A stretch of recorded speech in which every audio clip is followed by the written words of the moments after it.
नमस्ते साथियों, एक बार फिर से आप सबका स्वागत है। हम पढ़ रहे थे प्रकाश के बारे में। दूसरी प्रकाश की घटना अपवर्तन को लेकर के पढ़ चुके थे। आज उसी अपवर्तन का एक सब पॉइंट है अपवर्तनांक। तो उसके बारे में पढ़ते हैं कि अपवर्तनांक क्या होता है। चलिए दोस्तों शुरू करते हैं।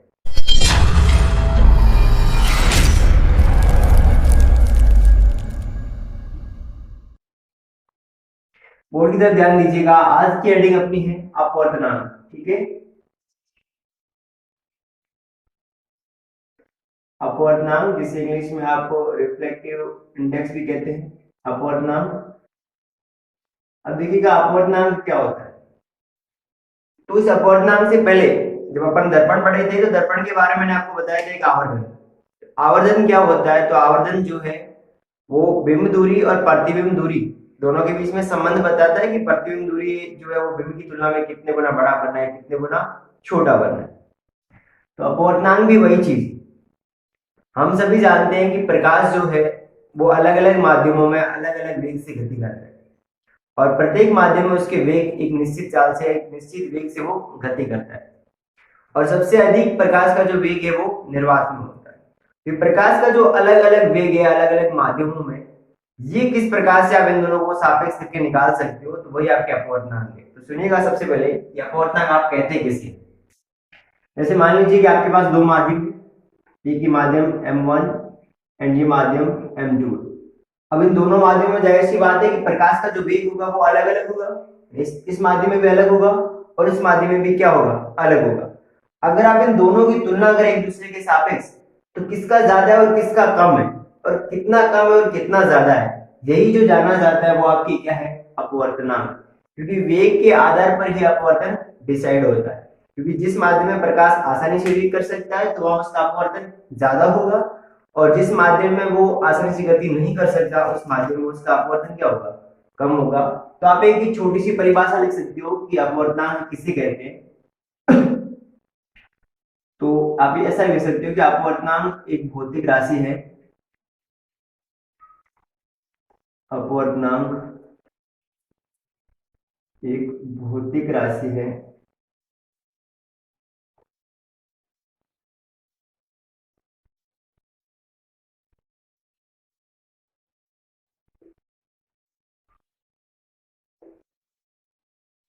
भौतिक राशि है जो दिए गए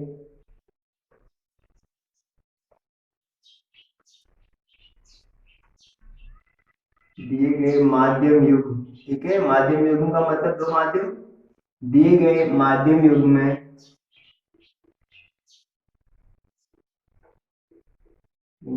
प्रकाश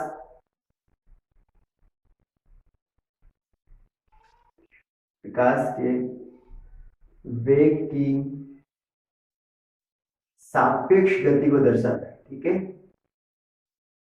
सापेक्ष गति को दर्शाता है। सापेक्ष गति के बारे में बताता है, सापेक्ष गति को दर्शाता है।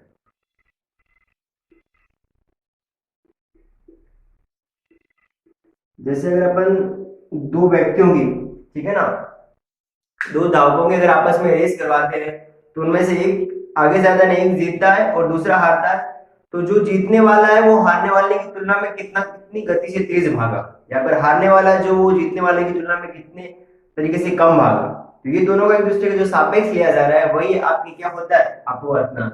लेकिन यहाँ आपको क्या करना है, दो अलग अलग माध्यमों में लेना है। ठीक है, अब देखो अपवर्तन का कोई मात्रक नहीं होता है। इसके पीछे का रीजन क्या है कि अपवर्तन का मात्रक क्यों नहीं होता। तो वो इसलिए नहीं होता क्योंकि देखो अपन दोनों जो तुलना कर रहे हैं वो किसकी कर रहे हैं, वेग की कर रहे हैं। और जाहिर सी बात, जब अपन वेग को अनुपात में लेंगे तो वेग से वेग का मात्रक कट जाएगा, इसलिए अपवर्तन का कोई मात्रक नहीं होता। लेकिन इसका जो प्रतीक है वो होता है, देखो नॉर्मली इसको n से लिखा जाता है और आगे आप इसे म्यू से लिखा जाता है, वो भी पढ़ेंगे, लेकिन अभी आपको ध्यान रखना है कि इसे n से लिखा जाता है। तो अभी अपन ने पढ़ा था कि आप मान लीजिए ये बीच में परावर्तक सतह है, ये माध्यम 1 है और ये क्या है, माध्यम 2 है। ठीक है, अपन मान रहे हैं कि माध्यम 1 में प्रकाश का जो वेग है वो v1 है और माध्यम 2 में जो प्रकाश का वेग है वो क्या है, v2 है। अब आपको इन दोनों माध्यमों का सापेक्ष अपवर्तनांक ज्ञात करना है कि अपवर्तनांक क्या है और कैसे ज्ञात किया जाता है। तो उसका सूत्र देखिएगा, सबसे पहले मैं ज्ञात कर रहा हूं μ21, ठीक है।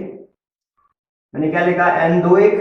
इसका मतलब हुआ कि माध्यम 2 का माध्यम 1 के सापेक्ष अपवर्तनांक। समझ में आ रहा है कि माध्यम 2 का माध्यम 1 के सापेक्ष अपवर्तनांक कैसे निकाला जाता है। तो देखिएगा, मैं सूत्र लिख रहा हूं यहां पर कि सबसे पहले आपको लिखना है कि माध्यम 1 में प्रकाश, माध्यम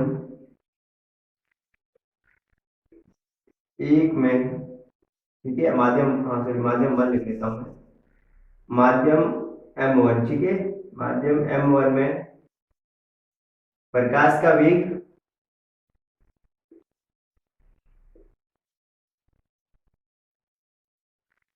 बट्टे आपके आ जाएगा माध्यम 2 में प्रकाश का वेग। माध्यम 2 मतलब M2, माध्यम M2 में प्रकाश का वेग।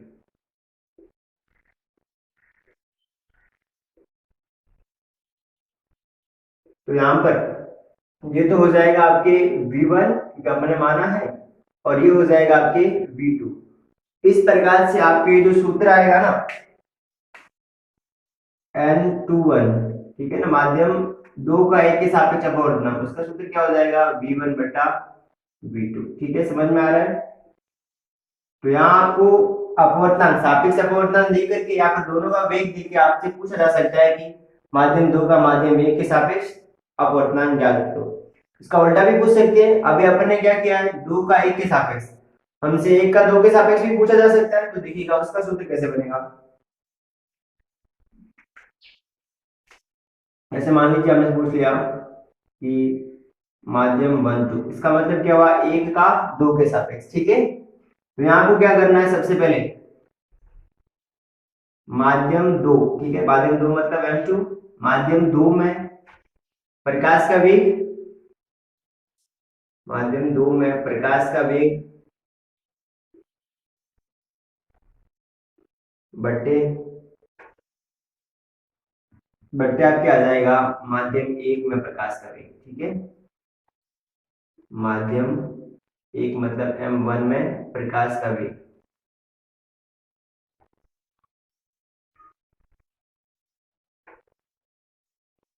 अब यहां पर भी अपन जानते हैं कि माध्यम 2 में प्रकाश का वेग V2 है और माध्यम 1 में क्या है, V1। इस प्रकार से इसका जो सूत्र बनेगा वो क्या होगा, तो ध्यान से देखिएगा। तो मैं सूत्र को ऊपर लिख रहा हूं कि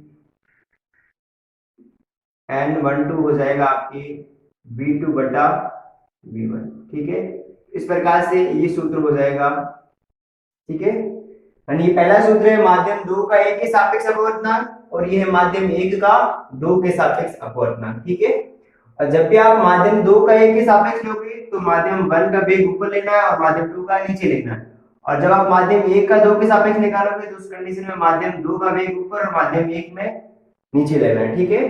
अब ये दोनों जो आपने अपवर्तनांक निकाले हैं इनको बोलते हैं सापेक्ष अपवर्तनांक। कौन सा अपवर्तनांक कहते हैं, सापेक्ष, ठीक है। इन दोनों अपवर्तनांक को, ठीक है, और ये इन दोनों को बोलते हैं आपके सापेक्ष, सापेक्ष अपवर्तनांक। हमने एक दूसरे के सापेक्ष निकाला है ना, अपवर्तनांक, ठीक है। लेकिन ये कम पूछा जाता है, हालांकि ये जो है ना सापेक्ष अपवर्तनांक के बारे में कम पूछा जाता है। आप पूछा किसके बारे में जाता है, जैसे मान लीजिए यहाँ हमने दो माध्यम लिए, एक माध्यम 1 और एक माध्यम 2। अब मैं क्या कर रहा हूँ, जो माध्यम 1 है ना, माध्यम 1, इस माध्यम 1 को अपन या तो निर्वात ले लीजिए या फिर इसे वायु ले लीजिए, ठीक है, निर्वात या फिर वायु, समझ में आ रहा है। मैं माध्यम 1 को क्या ले रहा हूँ, या तो निर्वात या फिर वायु। इस कंडीशन में इन दोनों का जो सापेक्ष अपवर्तनांक आएगा, एक दूसरे के सापेक्ष जो अपन अपवर्तनांक निकालेंगे उसे बोला जाता है निरपेक्ष अपवर्तनांक, और रियली में वही माध्यम का क्या होता है, अपवर्तनांक, ठीक है। तो देखो इसका सूत्र कैसे बनेगा, तो ध्यान से देखिएगा, मैं यहां लिख रहा हूं इसका सूत्र। अब ये जो अपन निकालते हैं ना, इसको लिखा जाता है Nm, ठीक है, क्या लिखा जाता है, Nm। Nm का मतलब माध्यम का अपवर्तनांक। सूत्र आपके पहले वाला सेम लगेगा, फर्स्ट कंडीशन है यानी V1 बटा V2, V1 का मतलब माध्यम एक में प्रकाश का वेग। हमारे पास माध्यम एक क्या है, निर्वात या वायु, तो आपको लिखना है निर्वात, निर्वात या वायु में प्रकाश का वेग। ठीक है, वायु में प्रकाश का वेग, निर्वात या वायु में प्रकाश का वेग बट्टे, बट्टे क्या आ जाएगा आपके,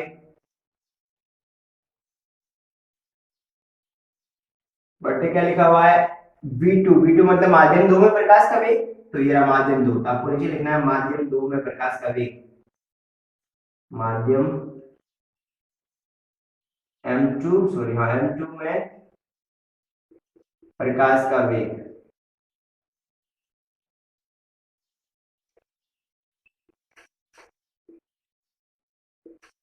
ये माध्यम दो में प्रकाश का वेग। ये सूत्र जो है वो आपके सबसे ज्यादा काम आएगा, कौन सा, अपवर्तनांक वाला। Mn जो है इसको अपवर्तनांक बोलते हैं, यहाँ पर निरपेक्ष अपवर्तनांक भी कहते हैं। ठीक है ना, अपन मान लेते हैं कि निर्वात के अंदर जो, निर्वात या वायु में प्रकाश का जो वेग है वो c है, कितना है, c, और माध्यम में जो प्रकाश का वेग है वो आपकी v है, कितना है, v है।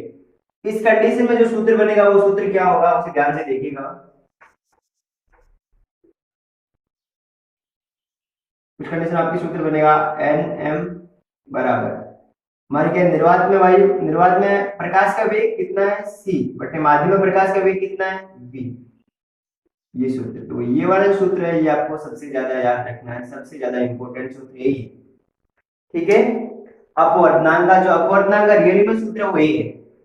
Nm का मतलब माध्यम का अपवर्तनांक, c का मतलब क्या हुआ, निर्वात या वायु में प्रकाश का वेग, v का मतलब हुआ माध्यम में प्रकाश का वेग। इस सूत्र के अंदर आपके पास तीन राशियां, एक अपवर्तनांक, माध्यम का अपवर्तनांक, दूसरा निर्वात या वायु में प्रकाश का वेग, तीसरा माध्यम में प्रकाश का वेग।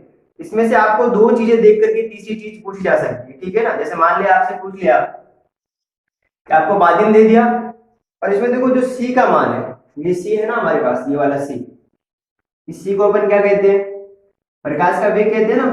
प्रकाश का वेग अपन सब जानते हैं, निर्वात में प्रकाश का जो वेग है वो कितना होता है, 3 × 10⁸ मीटर प्रति सेकंड। ठीक है ना, निर्वात या वायु दोनों के अंदर प्रकाश का वेग लगभग लगभग समान होता है, कितना होता है, तो 3 × 10⁸ मीटर प्रति सेकंड। तो अब देखो ये चीज निश्चित है तो आपको दी नहीं जाएगी, लेकिन आपसे माध्यम का वेग देकर के माध्यम का अपवर्तनांक पूछ सकते हैं, माध्यम का अपवर्तनांक देकर के माध्यम का वेग भी पूछ सकते हैं। तो ये होता है अपवर्तनांक। एक बार मैं वापस रिपीट कर रहा हूं, अपवर्तनांक क्या होता है।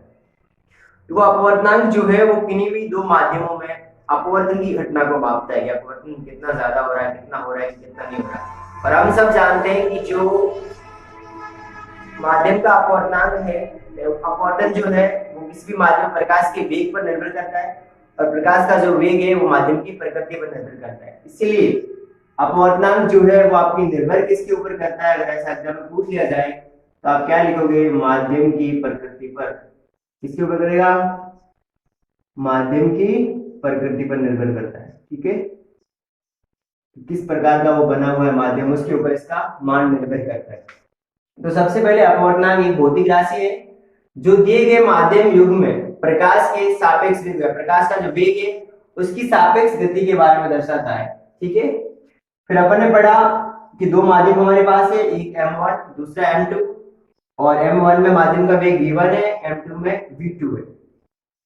अब यहां पर लिखा हुआ है N21, इसका मतलब क्या हुआ, माध्यम दो का एक के सापेक्ष अपवर्तनांक। जब भी आपको माध्यम दो का एक के सापेक्ष अपवर्तनांक निकालने के बारे में पूछा जाए तो आपको ये सूत्र लगाना है कि माध्यम एक में प्रकाश का वेग बटे माध्यम दो में प्रकाश का वेग, ये सूत्र आपको याद करना है। दूसरा लिखा हुआ है N12, इसका मतलब क्या हुआ, माध्यम एक का दो के सापेक्ष अपवर्तनांक, और इसका सूत्र ये लगेगा कि माध्यम दो में प्रकाश का वेग बटे माध्यम एक में प्रकाश का वेग। लेकिन अगर अपने को थोड़ा सा चेंजेस कर रहे हैं कि माध्यम एक की जगह अपन क्या ले रहे हैं, निर्वात या वायु। ठीक है ना, एक तीसरी कंडीशन में ही ले रहे हैं। अगर आप माध्यम एक को निर्वात या वायु लेते हो तो उस कंडीशन में ये जो अपवर्तनांक है इसे निरपेक्ष अपवर्तनांक कहेंगे, और ये निरपेक्ष अपवर्तनांक ही माध्यम का अपवर्तनांक कहलाता है। इसका सूत्र ये रहा कि एन एम का मतलब माध्यम का अपवर्तनांक, सूत्र निर्वात या वायु में प्रकाश का वेग बटे माध्यम में प्रकाश का वेग। तो आपको तीनों जो बॉक्स में आपके सामने सूत्र है, ये तीनों सूत्र याद करने हैं, सबसे ज्यादा सूत्र काम किया है। और चौथी चीज आपको याद रखनी है कि माध्यम जो अपवर्तनांक है वो माध्यम की प्रकृति पर निर्भर करता है। अब अपन कुछ पदार्थों का निश्चित अपवर्तनांक होता है, वो कितना होता है उनके बारे में पढ़ लेते हैं। सबसे पहले देखिएगा, मैं यहाँ पर लिख रहा हूँ माध्यम, माध्यम का नाम लिखा जाएगा माध्यम, और फिर उसका अपवर्तनांक। ठीक है, सबसे पहले देखिएगा कौन कौन से माध्यम है और उनका अपवर्तनांक क्या है। सबसे पहले देखो वायु, देखो वायु का जो अपवर्तनांक है वो लगभग 1.0003 होता है, इससे एक माना जाता है। ठीक है, उसके बाद बर्फ का होता है 1.31। ठीक है, बर्फ के बाद जल का देख लीजिए, जल का होता है 1.333। ठीक है, जल के बाद एल्कोहल,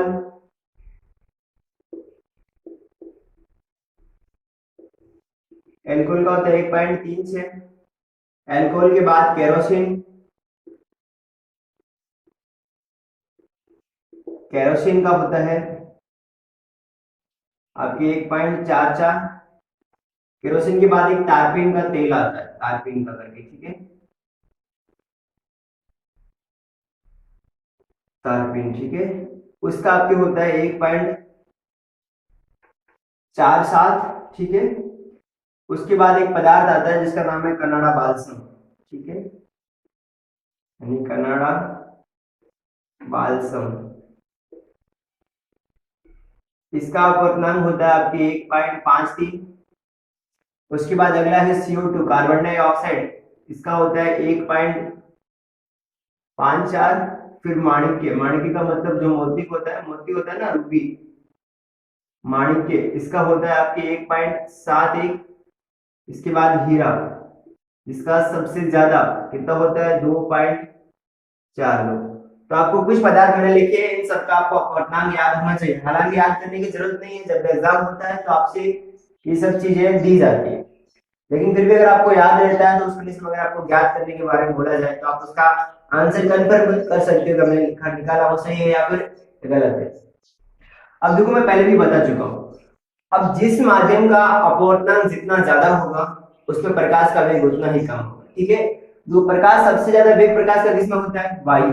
ठीक है ना, सबसे ज्यादा वेग किसमें होगा, आप यूं समझ लीजिए कि जो प्रकाश का वेग है ना, प्रकाश का वेग, ठीक है, ये आपके व्युत्क्रमानुपाती होता है किसके, 1 बटा माध्यम के अपवर्तनांक, किसी भी माध्यम में। ठीक है, ये एक माध्यम के लिए बोल रहा हूं। यानी जैसे जैसे अपवर्तनांक में वृद्धि होगी तो उस माध्यम के अंदर प्रकाश का वेग घटता जाएगा। तो सबसे ज्यादा किसमें होता है, वायु में होता है। लेकिन आप जैसे जैसे आगे बढ़ते जाओगे तो उसका वेग जो वो कम होता जाएगा, यानी हीरे में प्रकाश का वेग सबसे कम होता है, और जब प्रकाश का वेग कम होगा तो उसका अपवर्तन भी क्या होगा, कम होगा। तो इसका मतलब क्या हुआ कि जो अपवर्तन है वो भी किसके व्युत्क्रमानुपाती होता है, अपवर्तनांक। ठीक है, आप इसे यूं समझ सकते हैं कि जिस पदार्थ का अपवर्तनांक जितना अधिक होगा उसका अपवर्तन भी क्या होगा, कम होगा। क्यों होगा, क्योंकि इसमें प्रकाश का वेग क्या होगा, कम होगा। तो आशा करते हैं आपको ये सब समझ में आया होगा। अगर समझ में आया तो प्लीज लाइक शेयर और सब्सक्राइब कीजिए। मिलते हैं अगली वीडियो में, तब तक के लिए धन्यवाद। जय हिंद।